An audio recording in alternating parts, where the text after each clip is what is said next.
जय श्री माता जी। आज सुबह के सत्र में आपका स्वागत है। 19 मई 25 सुबह 5:30 बजे मॉर्निंग सहज योगा मेडिटेशन प्रतिष्ठान पुणे से प्रसारित का पुनर्प्रसारण हमारी चैनल द्वारा किया जाता है। चैनल को सब्सक्राइब जरूर कीजिए। जय श्री माता जी।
जय श्री माता जी।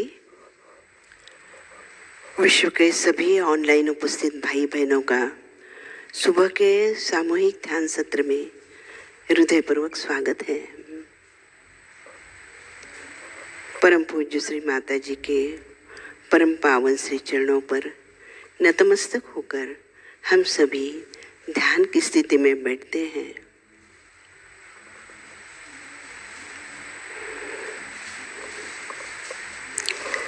सामूहिक बंधन लेते हैं।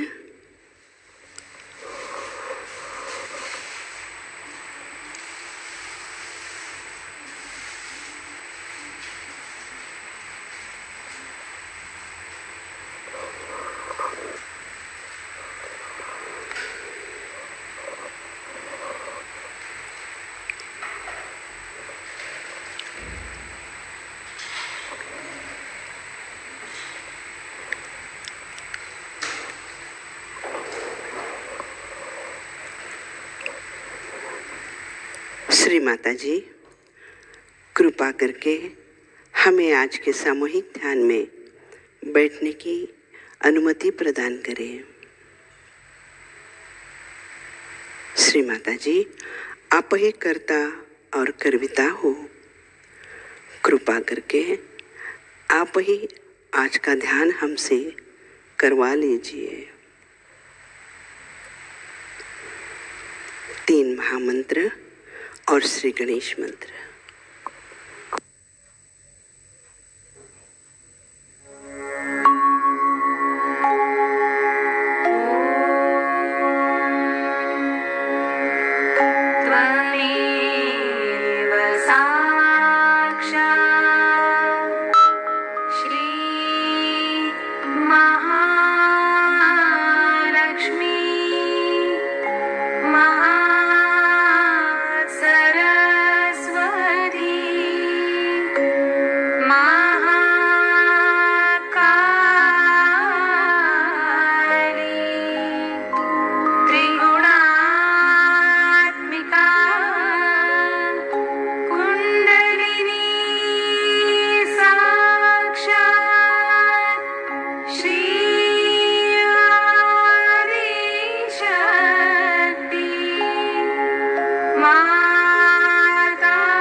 नाड़ी संतुलन करने हेतु राइट हैंड भूमि माता पर रखेंगे। पूर्ण चित्त ईड़ा नाड़ी पर परम पूज्य श्री माता जी कृपा कर हमारे ईड़ा नाड़ी के सभी दोष और बाधाएं तथा हमारा प्रति अहंकार आपकी कृपा में भूमि तत्व में विलीन कर दीजिए। हमारे ईड़ा नाड़ी शुद्ध कर हमें शुद्ध इच्छा प्रदान कीजिए।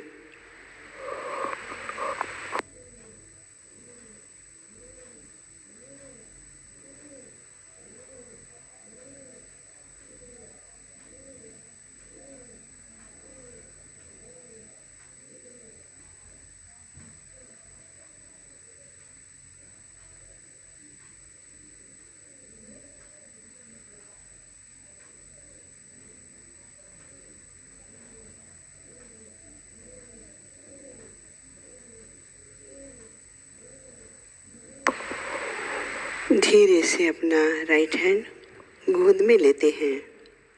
लेफ्ट हैंड आकाश तत्व की ओर, चित्त पिंगला नाड़ी पर।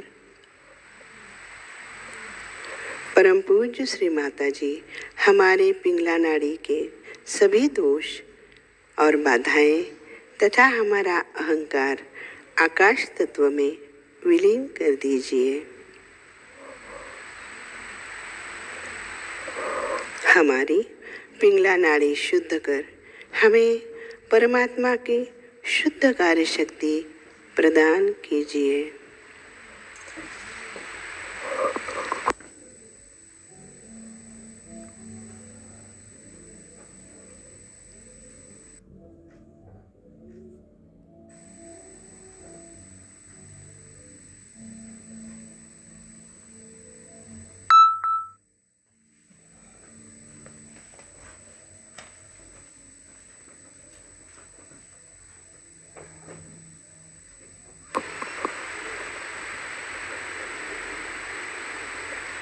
लेफ्ट हैंड धीरे से अपने गोद में लेते हैं।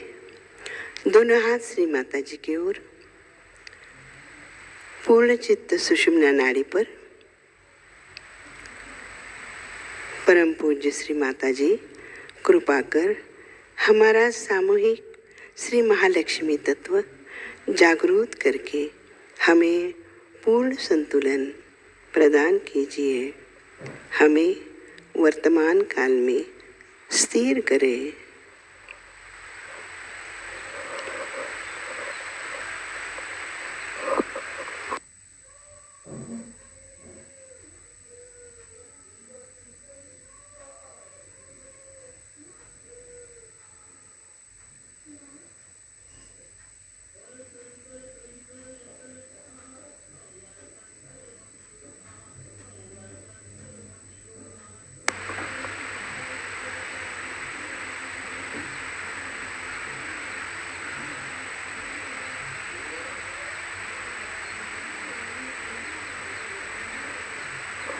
चित्त मूलाधार चक्र पर लेते हैं।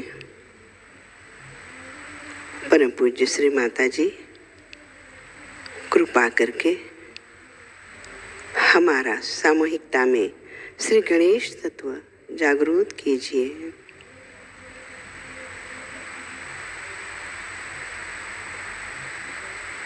कृपा करके हमें श्री गणेश जैसे पवित्र और अबोधित बनाइए।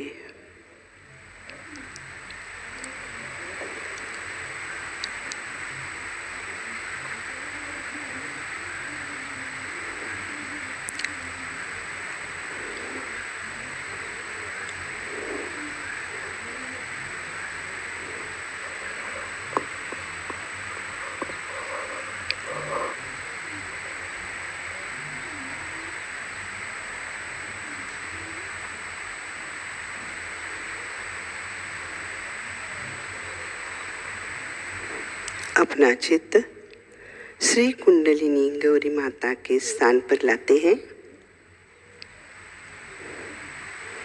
यहाँ हम श्री कुंडलिनी गौरी माता का मंत्र लेते हैं। ओम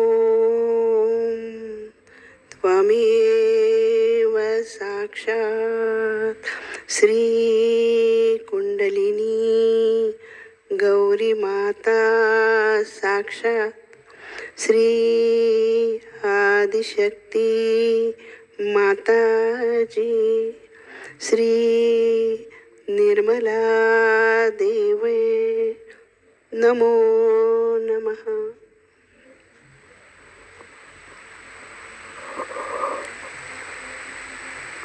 परम पूज्य श्री माता जी, आप ही साक्षात श्री कुंडलिनी गौरी माता हो।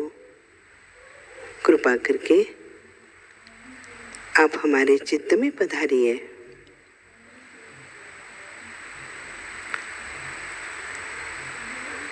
हमें ऊर्ध्व गति प्रदान कीजिए।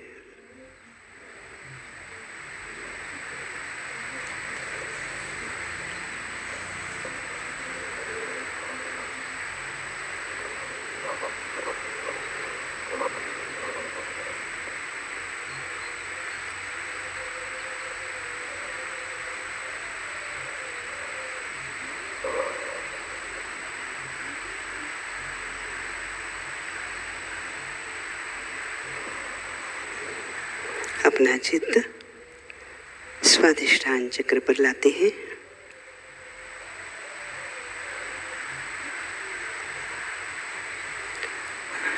श्री माता जी, कृपा करके हमें निर्मल विद्या प्रदान कीजिए।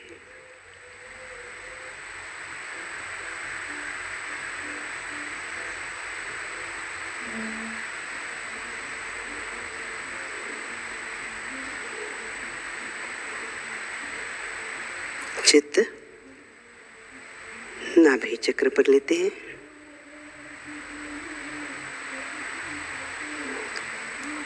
श्री माता जी, आपकी कृपा में हम पूर्णतः संतुष्ट हैं,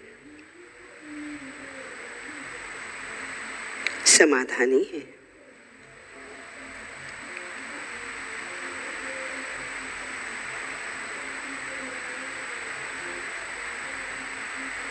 चित्त मध्य अनाहत पर लेते हैं।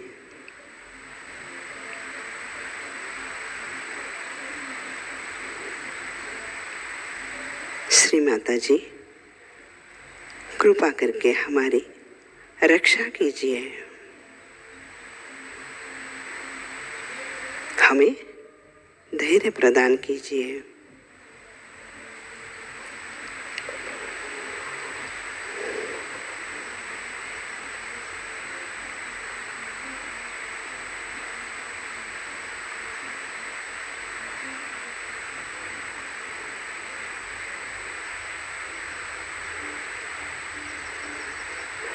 चित्त लेफ्ट हार्ट पर लेते हैं। अपना राइट हैंड हृदय पर रखेंगे। अपना पूर्ण चित्त आत्मा में लेते हैं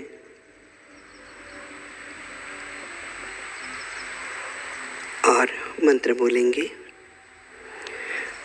कर्पूर गौरम करुणावतारम संसार सारम भुजगेंद्रहारम सदा वसंतम हृदयारविंदे भवं भवानी सहतं नमामि। श्री माता जी, कृपा करके हमारा आत्म तत्व जागृत कीजिए।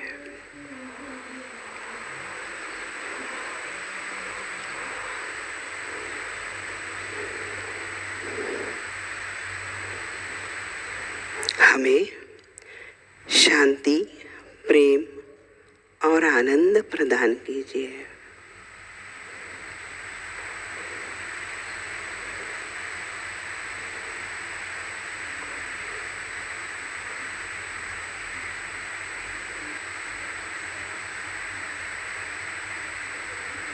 राइट हैंड गोद में लेते हैं।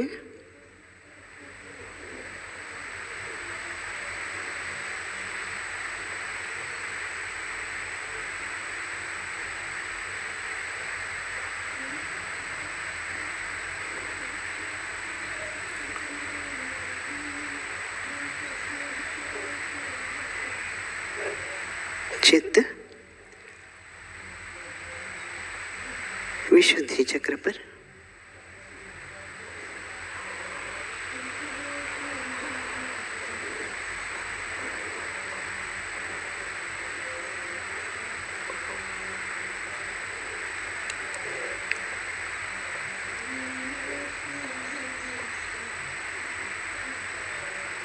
चित्त आज्ञा चक्र पर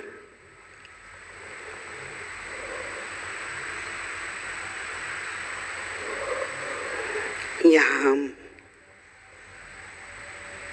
हम शम का मंत्र 2 बार बोलेंगे। ओम हम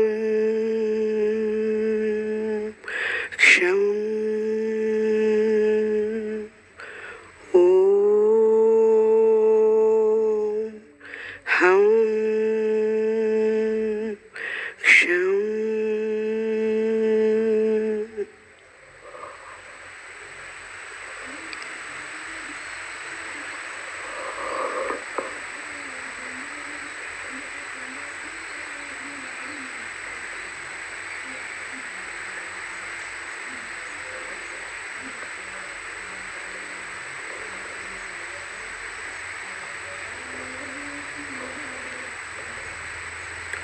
अब हम हमारा संपूर्ण चित्त सहस्त्रार में लेते हैं।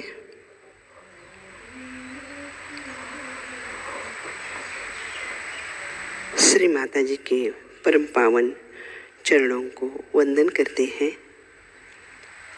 परम पूज्य श्री माता जी कृपा करके हमारा आत्म साक्षात्कार दृढ़ कीजिए।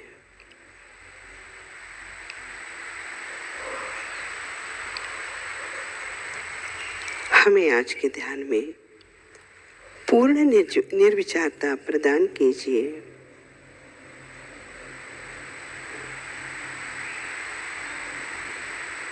कृपा करके हमें निरानंद की अनुभूति दीजिए।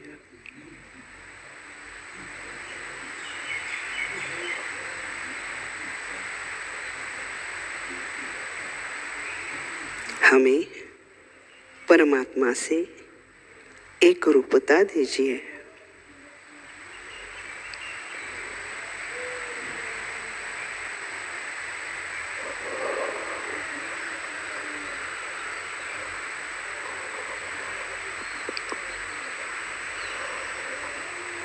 थोड़ी देर हम पूर्ण ध्यान की स्थिति में रहेंगे।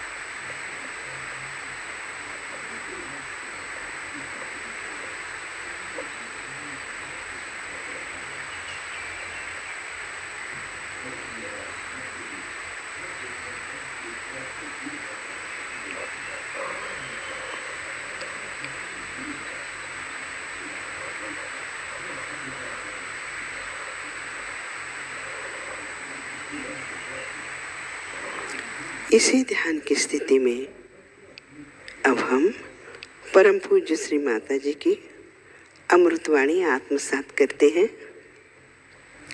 आज की अमृतवाणी है श्री आदिशक्ति पूजा टॉक 1999 USA। जय श्री माता जी।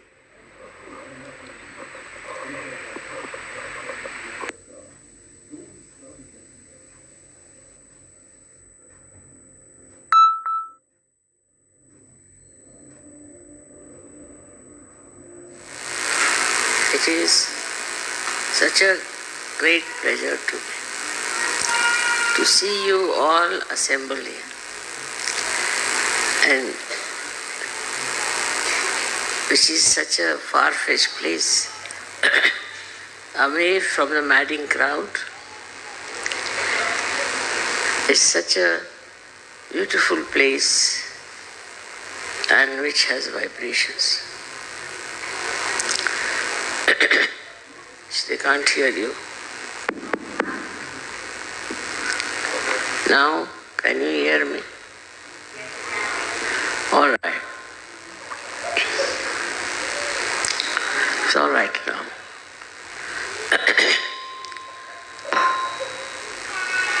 I selected this place suddenly from a very thick newspaper, American newspaper. The vibrations were just shooting out, and I said, what is this coming from where? And there was a little advertisement, and I said, this is the place where we have to go. This place has so many vibrations, even in the advertisement. So you can imagine how the guidance comes. It comes from vibrations. And that's how I was here. And this place was selected by the divine force. It happened only in one day. Such a miraculous thing to happen in one day. It was taking so much time for them even to get this. And suddenly, I told them, better get it. It all worked out. And we are now here in the most beautiful atmosphere.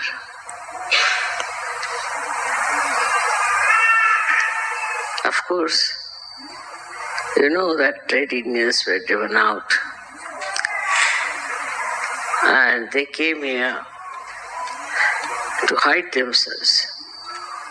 They are hiding themselves in this place so that they should not be crushed and destroyed forever. That era is over now. That era of domination, of entering into somebody else's land and occupying it, and considering it to be a great bravery.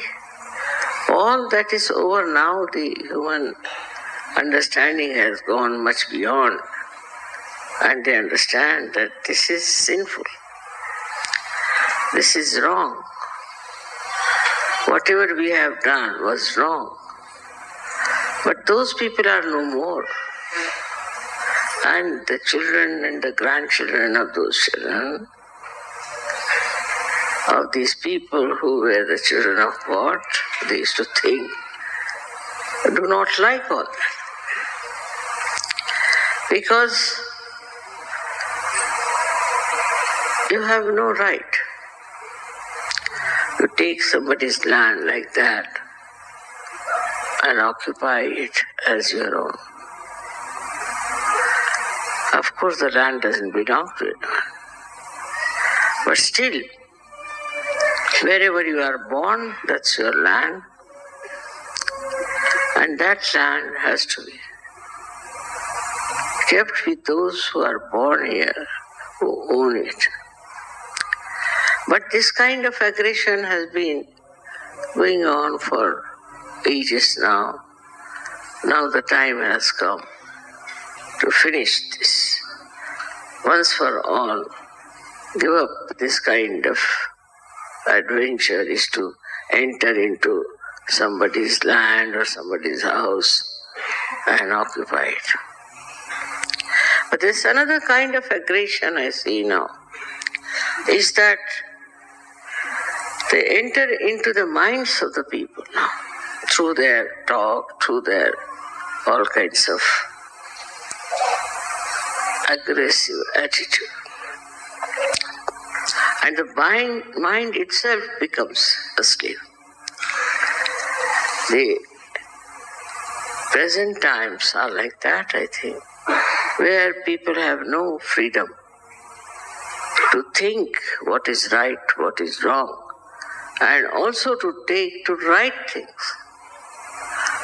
They have to accept whatever is happening around, whatever is immoral, whatever is destructive. One has to accept, because still I think we do not have sufficient number of Sahajogis who can oppose all these adventures of modern times. We have another kind where we find these false gurus who aggress, especially America. America is really cursed that way because it had money. So all the crooks of the world came here. Just imagine. To have money itself is not a blessing. They all came here and looted rich people and have made so much money for themselves. This kind of exploitation is very much dangerous, much more, because the mind gets ruined.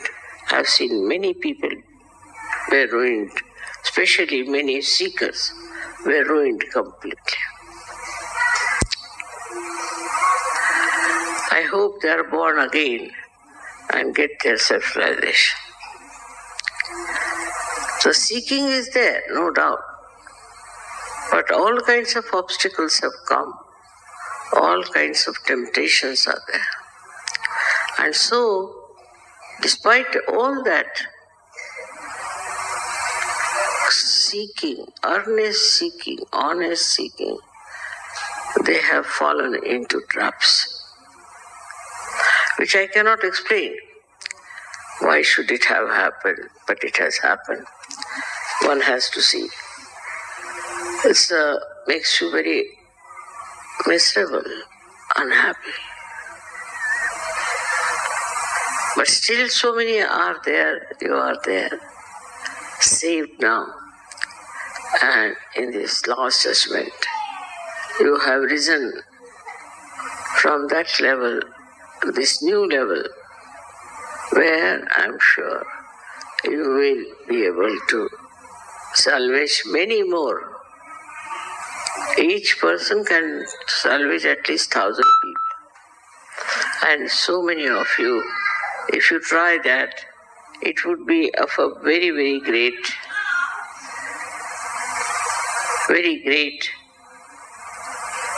emancipation for this world which we want to save. So one must know the first duty of every Sahajogi now is to save others, to talk about Sahaja, to work out Sahaja in different places. For example, now I was surprised that they are working out on children who are abused. They are also in India, we are working out on various places like prisons, armies. So you can enter into all kinds of activities. You can enter into all kinds of aggressed places and save people.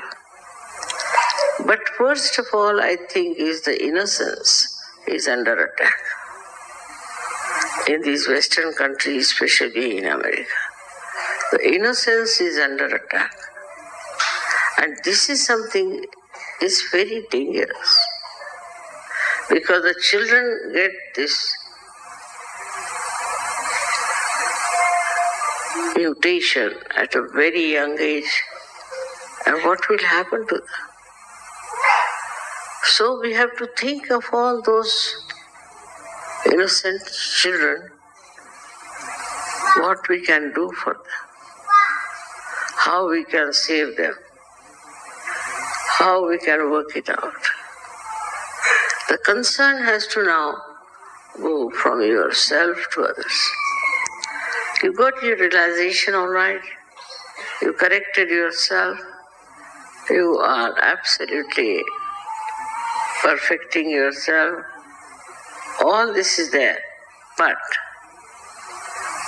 now what is to be done? For what is this light enlightened here? It is for others. So now Sahajogis have to live for others and not for themselves.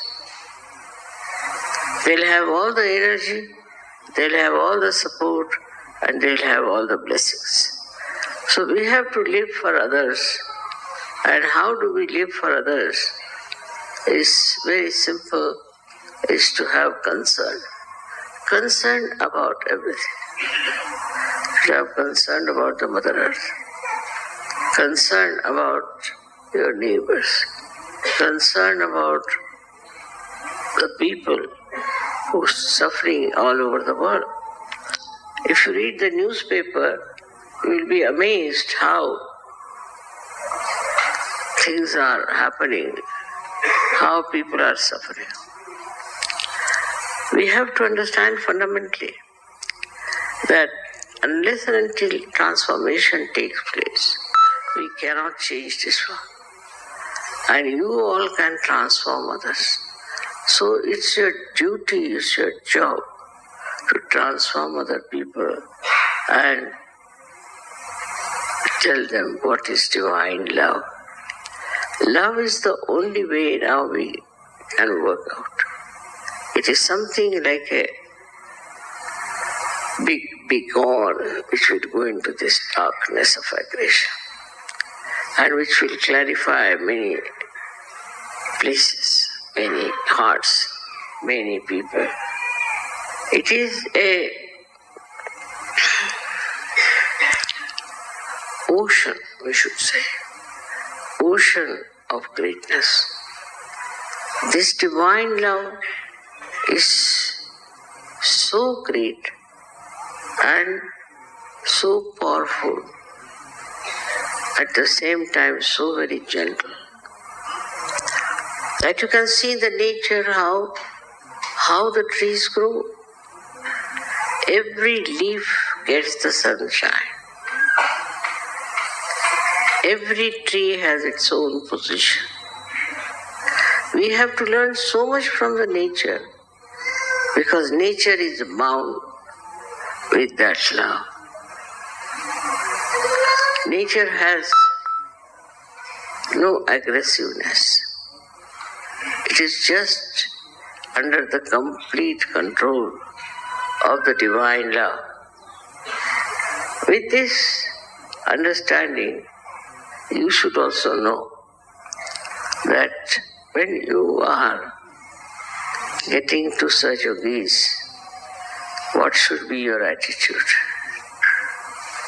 How you should move, how you should talk to them, how you should understand them, how you should express your love.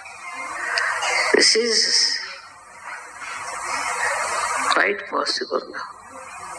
It's not difficult. You should not be afraid, not feel shy. But in a sweet manner, you can talk to them, you can communicate with them, you can tell them. Because this was the time. This was to happen. That's the reason Adi Shakti had to come. Without her, it would not have been possible. All other incarnations were there. But firstly, they were only on one chakra. And another one was there to establish themselves with other people around. They did try, they worked it out, but it didn't really work in the real sense of the word. So, Adi Shakti had to come, who has all of them with her. They are all with us, all the time wanting to help you.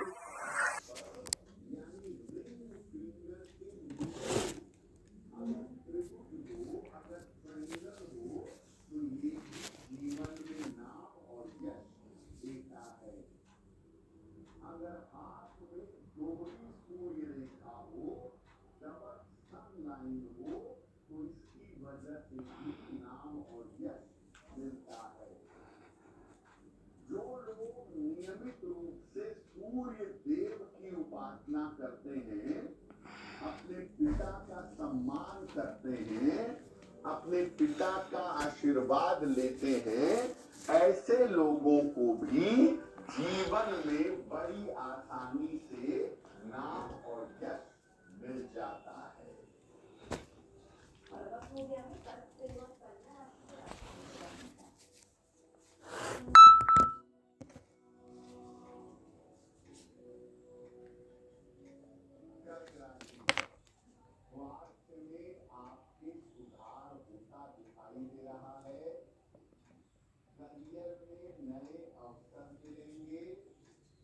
पारिवारिक समस्या हल होगी।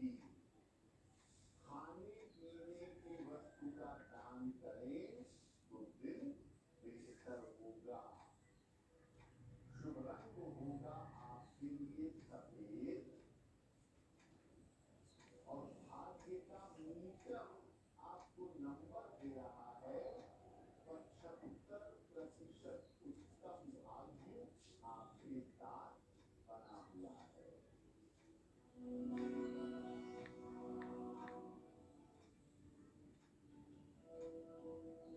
सिंह राशि टूटा हुआ धन प्राप्त होगा, करियर में सफलता मिलेगी, स्वास्थ्य बेहतर होता जाएगा। किसी निर्धन व्यक्ति को अगर धन का दान कर दें तो दिन बेहतर होगा। To do everything that you want to achieve. It is there where this holy vibrations are with you. आपके साथ बना। Hi, I'm Natasha, your AI product manager. I'll be your constant companion during your software build. From start. सामायिक समस्याएं उपस्थित हो जाती हैं। उसमें से जो एक विचित्र सी समस्या है वो ये है कि हम लोग तमोगुण को छोड़कर रजोगुण के ओर बढ़ रहे हैं। माने पहले तो हम लोगों को लोग कहते हैं कि अभी आप डेवलप्ड ही नहीं हुए और अब हम डेवलपिंग हो रहे हैं। इस तरह की पहली भी समस्याएं इस भारतवर्ष में आ चुकी हैं। ये पहली मर्तबा की बात नहीं है, लेकिन उसमें थोड़ा सा अंतर है। जैसे पहले रजोगुण से मतलब मेरा ये है जिसको हम क्रिएटिव पावर ऑफ गॉड कहते हैं, वो रजोगुण है, जिससे परमात्मा सृजन करता है, सारी सृष्टि बनाता है, सारी सृष्टि का चलन वलन करता है, उसी से वो ये जड़ वस्तुएं सब तैयार करता है।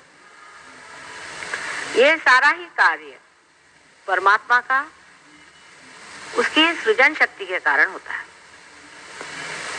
और इस सृजन शक्ति को वो अपने अंदर अपने इस हाथ की ओर, जिसको हम लोग राइट हैंड कहते हैं, उधर स्थित करता है। वहां से उस शक्ति की वो चालना करता है।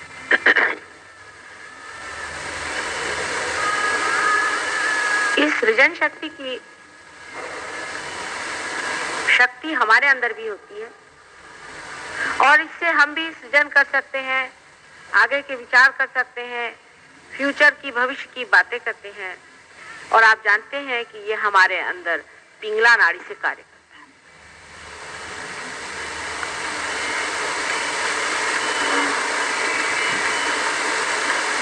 बहुत वर्ष पहले अपने भारतवर्ष में अनेक बार मनुष्यों ने पिंगला नाड़ी पर काम करना शुरू किया था। जैसे आपने राजा बलि के बारे में सुना होगा, जिस वक्त वामन अवतार हुआ था। राजा बलि कहने को धार्मिक आदमी थे, लेकिन उन्होंने यज्ञ किए। सृजन शक्ति के लिए लोग यज्ञ करते। यज्ञ करने से पंच महाभूतों को अपने काबू में कर सकते। इसकी जो इच्छा या प्रेरणा है वो है कि सारे संसार को अपने हाथ में ले लेना, सारे संसार की सत्ता अपने अंदर ले लेना, सारे पृथ्वी में हम चक्रवर्ती राजा बन जाए, फिर उसमें असुरों का राज्य बढ़ जाए, असुर इसमें बलशाली हो जाए और देवों में भी इस तरह की इच्छाएं होती। लेकिन असुरों की इच्छा, क्योंकि उनमें धर्म नहीं होता था, इसलिए बलवती होती थी। और जब इस तरह किसी गाड़ी में अगर ब्रेक न हो तो जिस तरह से वो बिल्कुल ढलकती हुई चली जाती है, इसी प्रकार उनकी भी इच्छाएं इसी तरह से बहती। उसमें मदद करने के लिए पहले जमाने में भी बहुत से विद्रूप तरह के गुरु लोग उपस्थित होते थे। और कुछ उसमें से तो आश्चर्य की बात है कि ब्राह्मण थे, माने रियलाइज हो। जैसे विश्वामित्र की, विश्वामित्र ने ही बलि को सिखाया, मतलब जिसको हम शुद्ध स्वरूप का कह सकते हैं। शुद्ध स्वरूप की तो बहुत ही चीजें होती थी, लेकिन इस शुद्ध स्वरूप का भी प्रयास, तो प्रयास से ही आप इस पिंगला नाड़ी पर चल सकते। और इसलिए एफर्ट बताया गया कि आप यज्ञ करिए, तप करिए और आप शक्तियों को प्राप्त करिए। तो ब्रह्मदेव को प्रसन्न करने की बात, ब्रह्मदेव को प्रसन्न करने से आपका कल्याण नहीं हो सकता, आपका ट्रांसफॉर्मेशन नहीं हो सकता, आप अतिमानव नहीं हो सकते। लेकिन हाँ, हो सकता है कि आपको जल तथा वायु आदि जो कुछ भी 5 तत्व हैं उन पर आप पे कोई प्रभुत्व आ जाए, या हो सकता है कि आपके अंदर कुछ इस तरह की बलशाली शक्तियां अंदर आ जाए जिसके कारण आप सबका वध कर सके, मार सके। ये शक्तियां जो भी हैं, ये हमारे गायत्री आदि मंत्रों से शुरुआत होती है। और इस प्रकार की 7 शक्तियां हमारे अंदर में जिनको हम प्राप्त हो, उनको प्राप्त करने के लिए अगर धर्म का अवलंबन हो ही ना तो अनेक विकृतियां आ सकती है। उसका उदाहरण राजा बलि था। राजा बलि जब तप करने लगा, उसे विश्वामित्र ने कहा आप तप करिए, तो उसने ब्रह्मदेव से वरदान मांगा कि मैं सारे देवताओं का नाश कर सकता, उनका वध कर सकता।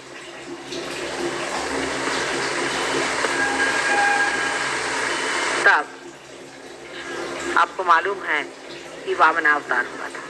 वामनावतार होने का मतलब यह है कि तब जो अपनी बीच वाली शक्ति, जिसे हम सत्वगुणी कहते हैं, जो श्री विष्णु की शक्ति है, जिसे वैष्णवी शक्ति कहते हैं, जिसके कारण हम अमीबा से आज मनुष्य हुए, उस शक्ति ने अवतार लिया बैलेंस देने के लिए कि इस तरह से एक एक्सट्रीम पे आप चले जा रहे हैं जिससे आप बड़े भारी सत्ताशाली हो और उसमें आप सबका वध करना शुरू कर देते हैं, मारना शुरू कर देते हैं, जिसको हम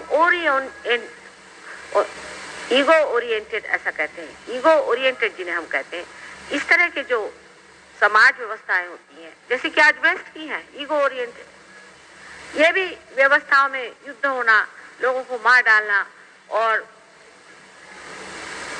अपनी सत्ता हर जगह स्थापित करना। इस तरह से हमारे देश पर अंग्रेजों ने राज्य किया। अमेरिका का इकोनॉमिक डेवलपमेंट जो है उसमें वो हमारे ऊपर राज करना चाहती है, फिर रशियंस हमारे ऊपर राज करना चाहते हैं। अब इस वक्त कोई न कोई सात्विक शक्ति का जन्मना जरूरी होता है। अगर वो न जन्म पाए तो ये लोग जो हैं ये सारे संसार को अपने ईगो से दबोच मारे। हालांकि उनका भी कल्याण नहीं होता, वो भी उसके बाद सीधे सीधे नरक में ही जाते, लेकिन उससे जो लोग उनसे मारे जाते हैं, काटे जाते हैं, उनका जो हाहाकार होता है, उनकी जो तकलीफें होती हैं, और उसी के कारण बहुत सारे इस तरह से दुर्घटनाएं और विपत्तियां आकर के अत्यंत साधुजनों का भी बहुत ही ज्यादा नाश होता है और बहुत से लोग नरक में उतरे जाते हैं। वो अपनी शैतानी शक्ति को बढ़ाते रहते हैं और उस शैतानी शक्ति के कारण में उनको ये भी नहीं ख्याल रहता है कि हम दूसरों का बुरा कर रहे हैं या उनकी हानि कर रहे हैं और हम अपने ही स्वार्थ को कैसे दूसरों पे लादे हुए, उनके खोपड़ी पे चढ़े हुए हम किस तरह से उनका भी सर्वनाश करें। इस तरह की आज समाज व्यवस्था भी इसी तरह की मुझे दिखाई दे रही है। सारे संसार में ईगो ओरिएंटेड समाज व्यवस्था है। इस वक्त अपने देश में संतुलन की बात हो सकती है। संतुलन में पहली चीज है कि धर्म को जागरूक करिए। वैष्णवी शक्ति हमारे अंदर के धर्म को जागरूक करती है। मनुष्य के अंदर का जब धर्म जागरूक हो जाता है। ऑपरेशन सिंदूर की अगली रात पाकिस्तान ने भारत के 14 से ज्यादा शहरों पर हमला किया, लेकिन भारत के एयर डिफेंस सिस्टम S-400 ने यह हमला नाकाम कर दिया। साथ ही लाहौर में तैनात पाकिस्तान के डिफेंस सिस्टम HQ-9 को भी तबाह कर दिया। आखिर भारत का S-400 पाकिस्तान के HQ-9 से कितना बेहतर है, ये काम कैसे करता है और इसकी खासियत क्या है, जानिए भास्कर एक्सप्लेनर में। सिर्फ दैनिक भास्कर ऐप पर अभी डाउनलोड करें।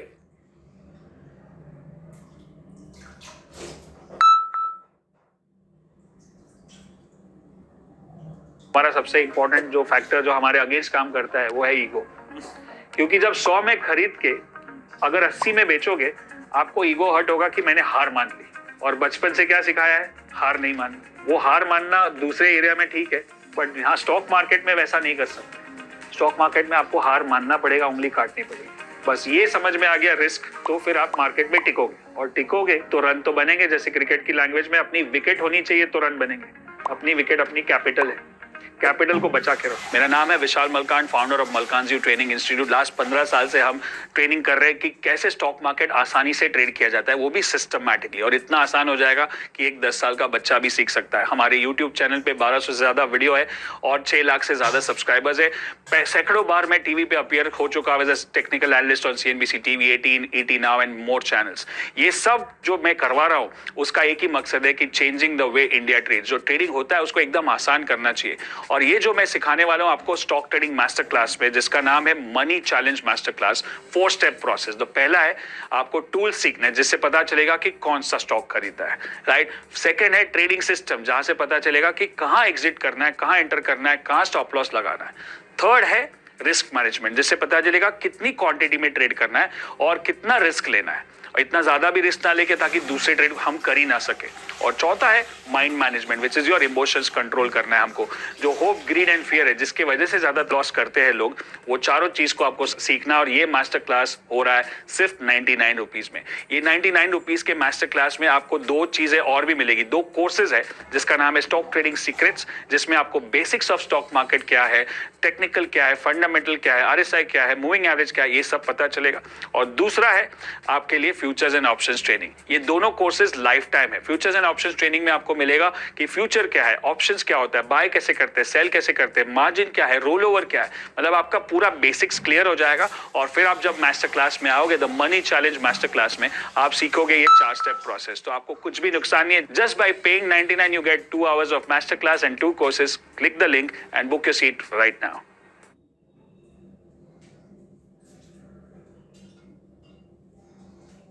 उसी वक्त वो अपनी कोई सी भी एक्सट्रीम चीज को छोड़ सकता है। जबकि आपका देश आज उन्नति की ओर चढ़ रहा है, तब आपको देखना चाहिए कि वो लोग जो उन्नति की ओर जाके अपने को बहुत दहाड़ मार के कह रहे हैं कि हम यहाँ पर हैं और बड़े हम सुखी हैं, वो वास्तव में बिल्कुल भी सुखी नहीं। परमात्मा की कृपा से कलयुग में एक एक कोने में जो जो बातें होती हैं आपको सब पता होता है।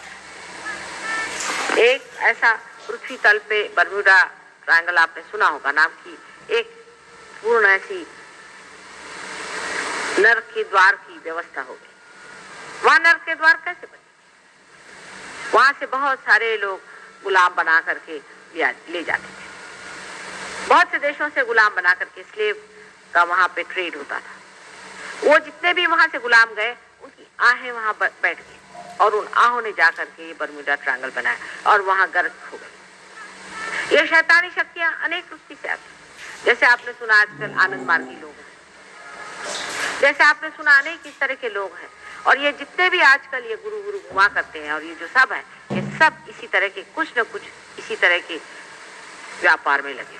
हाँ, इसमें से कुछ कुछ तो ऐसे भी हैं कि जो हीरा नारी से भी काम लेते हैं, पर पिंगला नारी से भी काम लेने वाले बहुत लोग हैं, और इन्होंने इसमें इस तरह से अपनी शक्तियां प्राप्त कर ली हैं कि पिंगला नाड़ी पर बहुत से मरे हुए जो लोग हमारे कलेक्टिव सुप्रा कॉन्शियस में हैं, उनको ला करके आपके अंदर डाल करके आपसे वो काम करते हैं।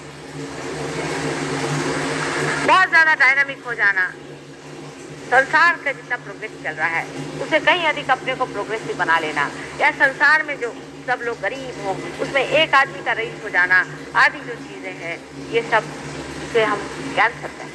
एक मैलिग्नेंसी, एक सेल का बहुत ज्यादा बढ़ जाना मैलिग्नेंसी, फिर वैसा सेल दूसरे को छूता है तो वो भी मैलिग्नेंट होना चाहता है। आदमी जब देखता है कि एक आदमी बड़ा रईस होगा तो मैं भी क्यों न हो जाऊं, वो ये नहीं देखता कि वो आदमी वास्तविक क्या है, वो किस तरह से उसका जीवन यापन होगा, उसका उसके घर में क्या हाल चाल है, वो किस तरह से सुखी है, या कुछ बस उसके पास पैसा आ गया तो मेरे पास भी पैसा आना चाहिए। फिर वो दूसरे को छूता, वो भी चाहता मेरे पास भी पैसा, वो कहता उसके पास इतनी सत्ता है, वो अगर प्राइम मिनिस्टर हो गया तो मुझे भी प्राइम मिनिस्टर, वो अगर गवर्नर हो गया तो मुझे भी गवर्नर होना चाहिए। इस तरह से ये जो मैलिग्नेंसी है ये फैलती है। सात्विकता में मनुष्य को संतोष, वो संतोष में रहता क्योंकि वो अपने धर्म को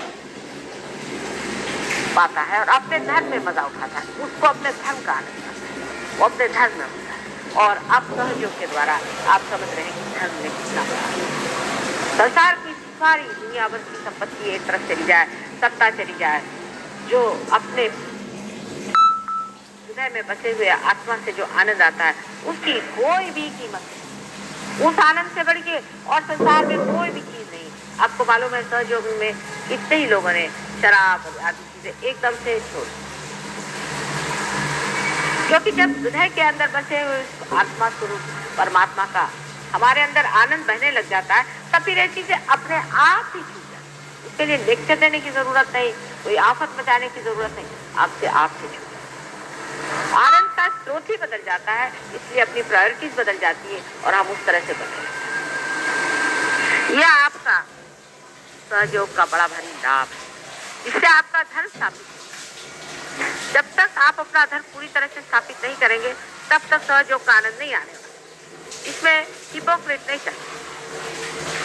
धर्म अपने अंदर बसा हुआ है। आप जानते हैं कि अपने नाभि चक्र में ही धर्म की स्थापना होती है। नाभि चक्र के अंदर अगर धर्म में कोई विकृति होगी तो कभी भी आपका इतना भी सहयोग का प्रयत्न हो सब व्यर्थ है और हमारी भी मेहनत व्यर्थ है। इसलिए पहले अपना धर्म स्थापित करना चाहिए। इसके अनेक आपको उपाय मैंने बनाया, अनेक बार बताए।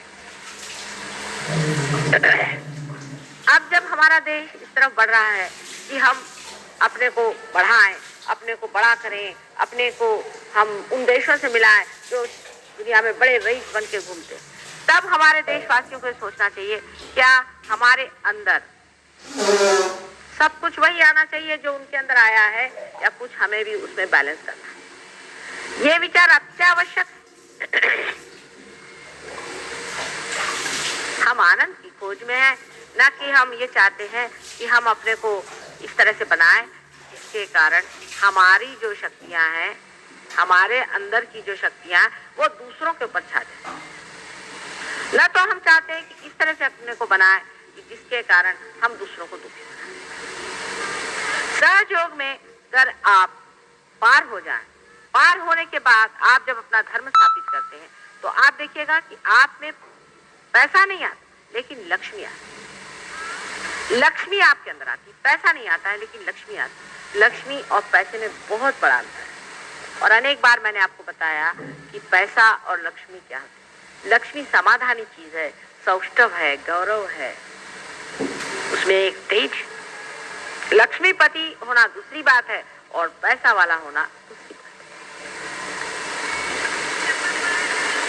है। अब जब पहले जमाने में मैंने कहा आपसे कि बलि का इतना हो गया तो वामना अवतार हो गया, उन्होंने आकर उसका दिमाग ठीक किया। इसी तरह से महिषासुर को जब मारा था, देवी ने आकर के महिषासुर को मारने के बाद उसकी पत्नी महिषी जो थी उसने बहुत आक्रंदन किया और उसने जाकर के ब्रह्मदेव को खुश कर लिया। ब्रह्मदेव को खुश करना कोई मुश्किल नहीं। जब तप आदि करके उन्होंने ब्रह्मदेव को खुश कर लिया और उनको खुश करके अपने भी शरीर में, आप देखें तो हमारी जो वेगस नर्व है एक साइड में तो काफी लंबी जाती है लेकिन दूसरी साइड में आधी पड़ जाती है। इस गैप को अगर कोई भर ले प्रयत्न से तो वो उसमें शक्तिशाली हो सकता है। यानी हठ योग आदि करके या आपके तप जप करने से और लोग इस शक्ति को प्राप्त होते थे। तो उस राक्षसिन को भी यह शक्ति प्राप्त हुई। उसने ब्रह्मदेव से कहा कि आप मुझे ऐसी शक्ति दें कि जिसके कारण मुझे ना तो शिव ना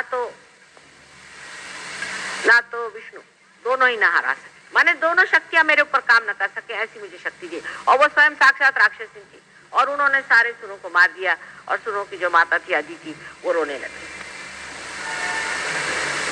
उसके बाद में आप जानते हैं कि एक बालक पैदा हुआ और उस बालक ने किस तरह से उसका फिर सर्वनाश किया, महिषी।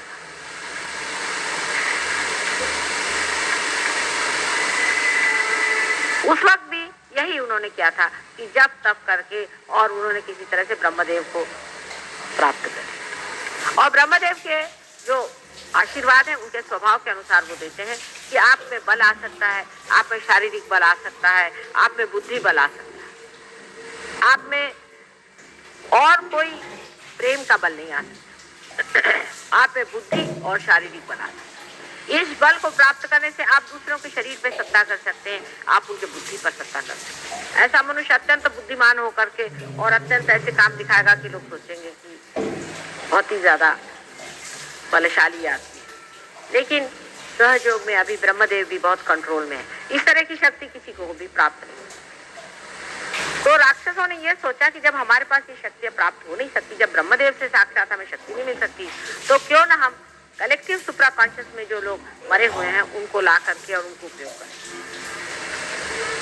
और उनका वो लोग उपयोग कर रहे हैं जिसमें कि आप जानते हैं ट्रांस आदि ये जो कर रहे हैं उसमें सब इन्हीं सुप्रा कॉन्शियस भूतों का उपयोग करके और वो सर्व की सबकी जो कुछ भी कुंडलिनी है वो बिल्कुल ही तरह से फ्रीज करेगी। क्योंकि जैसे ही कुंडलिनी देखती है कि ये भूतों के हवाले गए, वो एकदम से अपने को बर्फ बना ले, फिर वो किसी भी तरह से पिघलने को तैयार नहीं। हालांकि लंदन में मैंने आपसे कहा कि उनके भी अनेक शिष्यों को मैंने पार कर दिया, आश्चर्य की बात है, वो भी पार। तो यह है कि ब्रह्मदेव की शक्ति भी हम लोग कंट्रोल कर सकते हैं, पूरी तरह से हम ब्रह्मदेव की शक्ति कंट्रोल कर सकते हैं और पूरी तरह से हम जो शिव जी की शक्ति जिसे हम महाकालिक शक्ति करते हैं उसको भी हम कंप्लीट कर सकते हैं। आप लोगों को पता नहीं कि आपने ऑलरेडी करी हुई, आपने पहले ही से करा।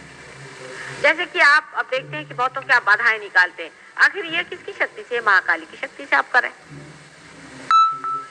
आप में से बहुत से लोग आपने अभी तक ख्याल नहीं किया, जो बहुत से अभिनव बातें सोचने लग गए हैं और नए नए काम करने लगे हैं। जैसे कि जिन्होंने कभी डेकोरेशन काम नहीं किया था वो डेकोरेशन का काम करने लगे हैं, जिनके अंदर बहुत सृजन शक्ति आ गई है, जो सहज के लिए भी बहुत सृजन शक्ति करते हैं, ये लोग भी ब्रह्मदेव की शक्ति इस्तेमाल।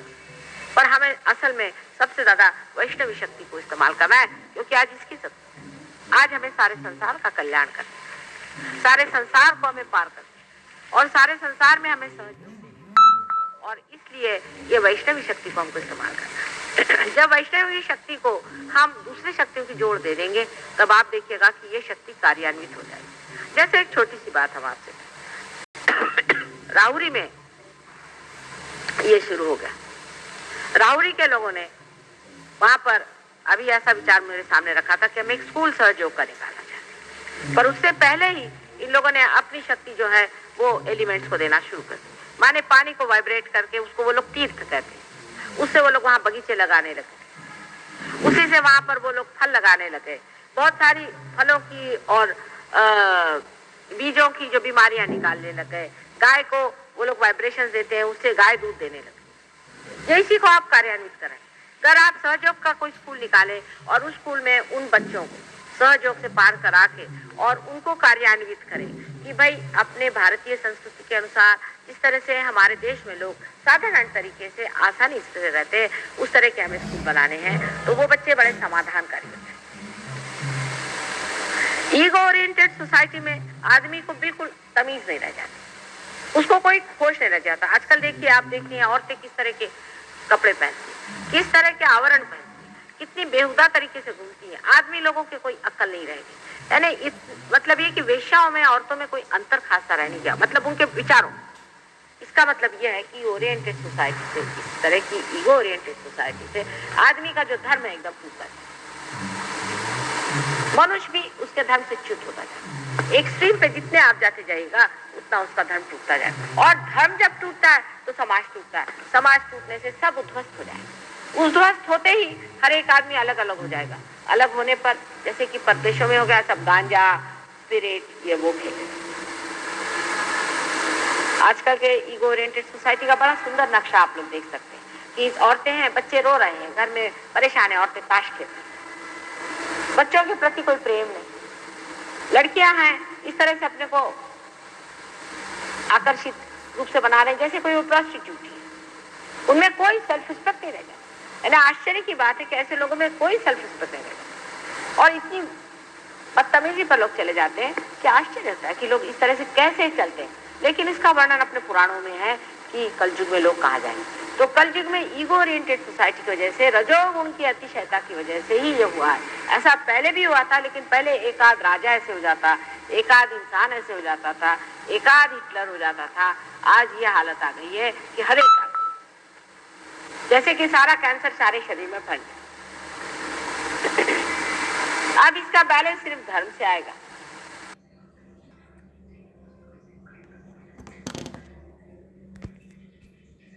धर्म से आएगा, धर्म में जमना होगा, धर्म में बिल्कुल जमना होगा। उसमें से पहली बेसिक 3 चीजें सबने बताई है, उसको छोड़ना है। पहली